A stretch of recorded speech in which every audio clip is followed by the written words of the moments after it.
And every business that I have seen that says I want to open a cafe so that I can pay my staff correctly has never lasted beyond 6 months, which is heartbreaking. And let me share with folks, when you do that to folks, you're actually doing them more harm than good. 100%. Because by inviting them in to do that, not understanding financially how you make that work, you're going to put that person in a position where they're going to be unemployed again. Welcome to the Daily Coffee Pro by Mapper Forward, friends. I'm your host, Lee Safar, and I'm so sad that this is the last episode of this series. Brian, this has been a fantastic conversation, both on air and off air. I am humbled to have you on the podcast again, so thank you. It's always a pleasure to be here. It's always a pleasure to be here with you. And I thank all of your listeners for the time that they have spent listening to us. I don't take their time for granted. I appreciate that. You are definitely a favorite. And in this episode, I think we're going to demonstrate more than ever why you're a favorite, because we're going to drive this whole conversation home by talking about what needs to change in the specialty coffee industry, specifically for business owners, to make their business endeavors more successful. And you have a plethora of experience as a management consultant, but now you're in the industry and we're so proud to have you and we're very lucky to have you. But what are your perspectives on how we need, what needs to change so that we can be more successful? So Lee, I am going to borrow from part of our offline conversation to start answering the question, inspired by the name of one of your albums, which is Love and Delusions. Yeah, Love and Other Delusions. Thank you, Love and Other Delusions. And so to enable specialty coffee businesses to be more successful, we're going to have to get rid of those delusions. And that is the space between what a prospective business owner imagines a specialty coffee business to be and what it actually is to run a specialty coffee business. And if we can close that delusional gap, we're going to get to more successful businesses in the by the traditional definition of success, right? They're going to be income generating, they're going to be profitable, right? They're going to be able to, kind of run equitably, pay their staff appropriately, et cetera. And so, how does one do that? And we've talked across the episodes about a few things. It is, have a perspective on, what specialty means for you, right? And really be clear on that. And if you can articulate that pretty briefly and succinctly, and then if you put on a sheet of paper all of the other specialty coffee businesses that are within a 5-mile radius, if you're in New York City, a 5-block radius, but figure out that perimeter, put that list down, acknowledge everything that they do well and what they don't do well. And then make a list for yourself. What do you do well, right? What do you want to do well? And where, just based on who you are as a prospective business owner, what's not going to be your thing? And be honest in that assessment and that evaluation, right? And in business, we refer to this as a SWOT analysis. Your strengths, your weaknesses, your opportunities, and your threats. And that helps you understand your competitive advantage and your USP, right? That unique selling proposition. You need to be able to do that and do it honestly. And then you have to be able to then take that and then, bring a few of your friends together, right? The friends that will tell you the truth, brew a cup of coffee for them, right? And kind of put that on cards and workshop it with them, right? This is what we do. It's the focus group that you pull in and you ask, hey, would you be willing to pay more for a place that did this? And let them take that honest feedback. And when they tell you, no, I'm not going to switch, that's not enough of a reason, take that to heart. Because if your friends aren't going to make that jump for you, strangers certainly aren't. Right. And so we think about, and in a corporate context, we call this strategic planning, right? We call this, it's strategy definition. It's figuring out kind of, what it is that you're going to be, how you're going to compete, but spend the time to do these things. And then figure out, okay, what's the right way to run? Given what I want to do, what's my location, right? How many? Go and watch, spend a day about where you're thinking you're going to open a business, right? Real estate that you're looking at. Find out how many people walk by there every day, right? Literally just be able to say, hey, over the course of this period, the morning rush looks like this, the midday looks like this. If it's a place with a drive-through, look at your car traffic, right? Really spend that time understanding what your potential market is, right? You size your market. What is your market sizing? Or another word for it is, right, again, your total addressable market. But ultimately, how many people will potentially come through your door? And then figure out, hey, how many of those people are walking by and they already have a coffee cup in hand? How many folks are walking by and they don't, right? And really start to understand, if I open this business, this is the number of people I can think will come through. Now that you start to understand that, now you start thinking about pricing. And now you understand, okay, well, now that I understand what this space is going to cost, I know what my labor is going to cost, I know what my potential kind of traffic is going to be. Now, what can I afford to build out, right? What can I afford to pay my staff? But start with, what can I afford to spend on coffee? If we're going to be in specialty coffee, let's really protect the thing that sits at the core of the business, and that is the coffee, and set that. Because if you're spending more money on milk and non-dairy milk alternatives than you are on your coffee, then you're in the specialty milk business, not in the specialty coffee business. And that may be okay too, but just acknowledge that, right? That's now you're spending less money on your coffee to make sure when people want the alternative milks, you offer that. But really understand the dynamics of the business, understand the dynamics of running the business in your particular area, understand the approach that you bring to it, what you do well, better than anyone else. And that's the way you run your business. And you run your business not on hope, right? We talked a little bit earlier. We didn't articulate it this way, but hope is not a strategy, right? Hoping people come to your business is not a strategy. If you build a business and there's no road, right? Build it and they will come. Well, that doesn't work, folks. Build it and then build a road and then build signs and then draw people to you. And that is how people come to your business, right? And so, Lee, I think that is what we have to start doing. And all of these things that we just talked about, right? The competitive assessment, the SWOT analysis, the feasibility study based upon looking, all of these things chip away at those delusions. So that if after doing all of that work, spending time with people like you who are consulting to ask the right questions, the tough questions for which people may have bad answers or no answers, and that's okay. But getting answers to those questions up front, right? That starts to dispel the delusion. And now you say to yourself, do I have a business that can be profitable? And if so, awesome. Start it, run it. If at that point you say, no, but I want to do it anyway, acknowledge I have a hobby that I'm going to do as long as I can. And that when it ends, I'm going to accept. I just had a fantastic ride doing this thing that I love until I couldn't do it anymore. Because that's also okay, right? Like I also you don't have to have a business that's been open 50 years. If you want to feature coffees that you love for as long as you can, go do it. But just understand and go in eyes open. Much like I'm creating an album, knowing I'm not going on this endeavor to make money. This is the last album I'm going to create. I'm going into this knowing this is an endeavor that's going to cost me money. I'm not doing this to make money. I'm very clearly understanding the intention behind this process. It's just the thing that blows my mind, Brian, is the lack of awareness. And that doesn't seem to change in this industry, no matter how much we talk about it. There is a delusion that exists, going back to the name of the album, Love and Other Delusions.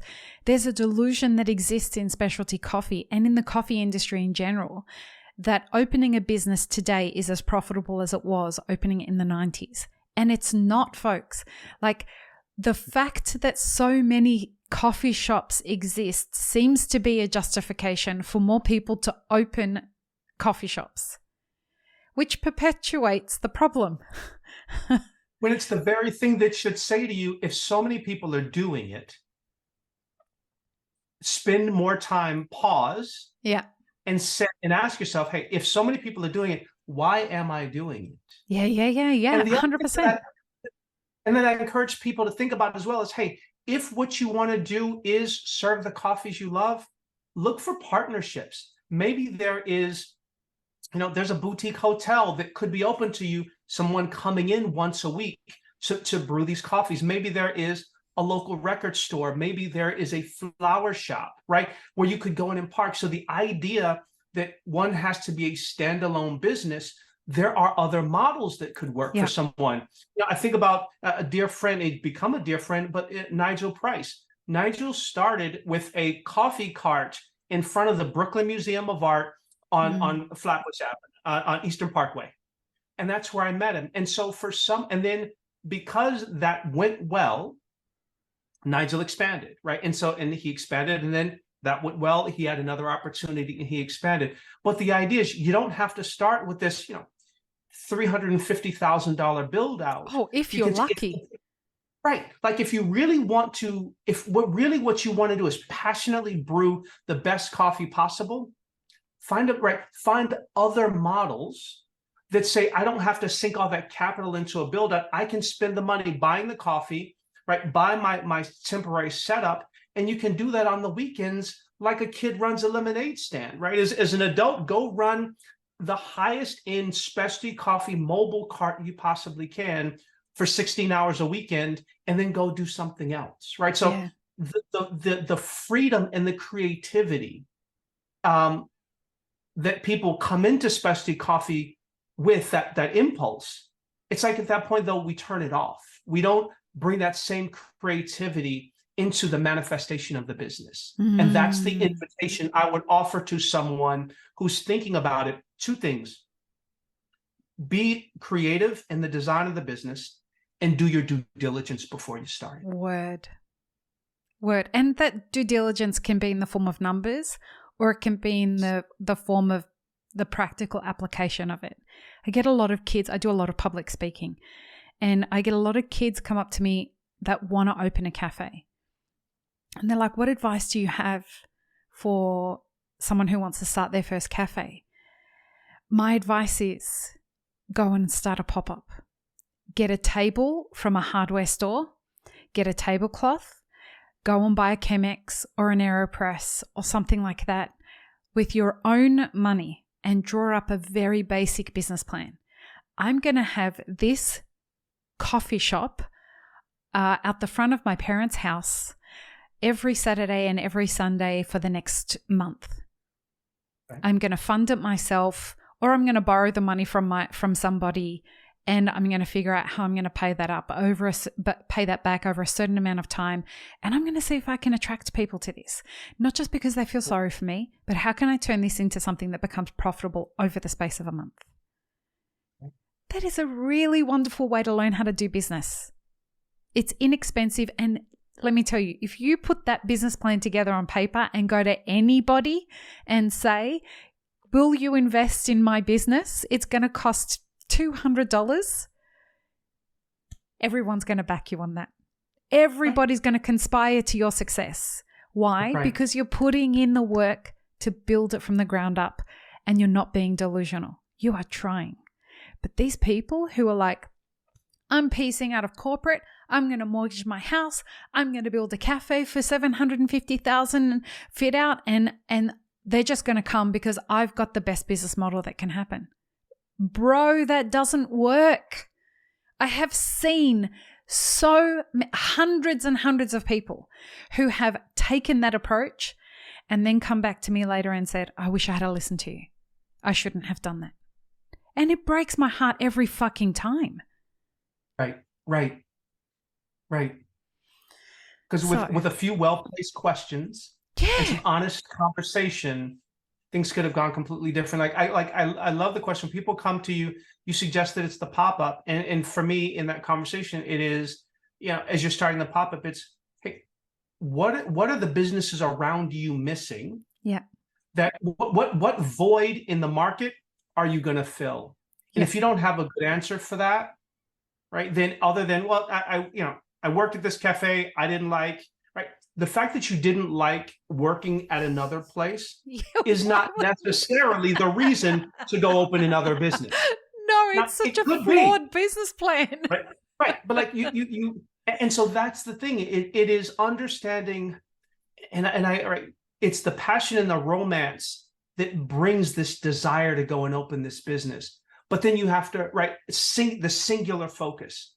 but as a business, you exist as part of an ecosystem with other businesses. And so if you're not willing to zoom out and say, okay, again, let me look around, well, what options do my customers who are today someone else's customers, right?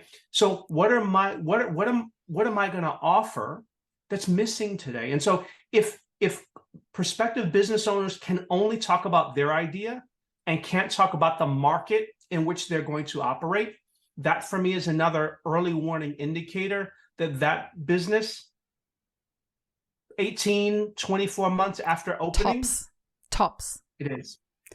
Yeah. The moment somebody says to me, I'm opening a cafe because I want to pay my staff right.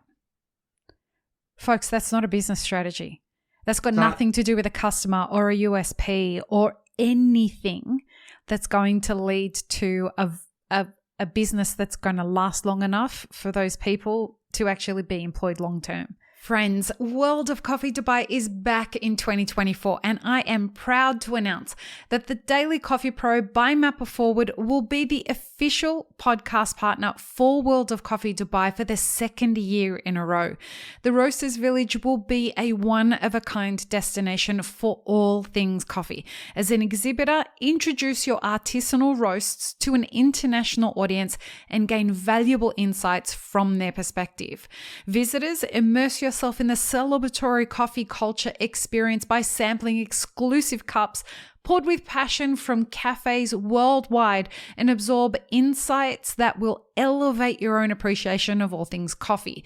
Whether you brew coffee or just love savoring a fine cup, this event gathers the global coffee community under one roof in an amazing city.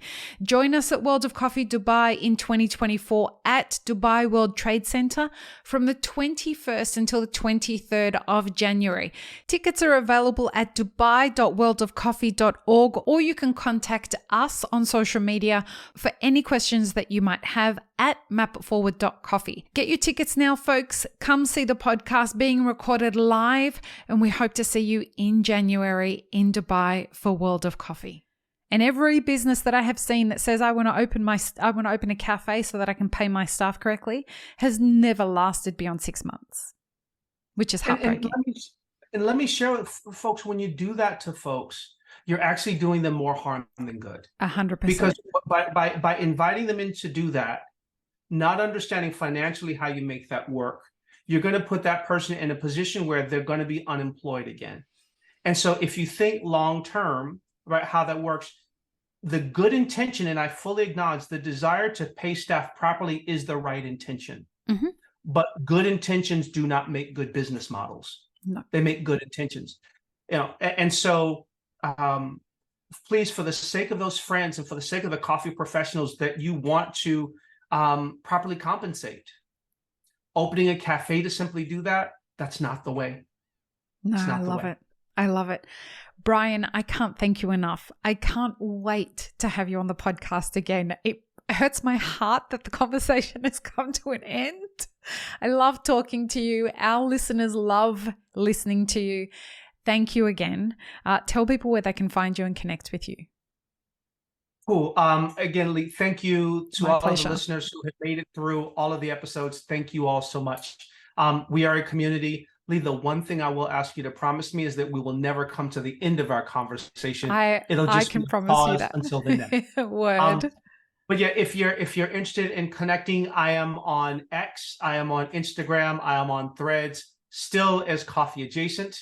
Very soon that will be shifting to Coffee Aligned. Oh, I love that. If you're there and you want to have a conversation about coffee, about passion for producers, about anything coffee related, I look forward to hearing from you. We'll include links in the show notes, folks. So do please reach out to Brian and connect with him. Brian, would you do me the honor of signing off this episode for us? It would be my pleasure. To everyone, have a great day. Peace, love, and peanut butter. Have an amazing rest of your day, everyone. Bye. Thanks, friends. If you enjoyed this video, here's what you should check out next. Consider supporting Mapper Forward on Patreon and be sure to subscribe and hit the notification bell before you leave.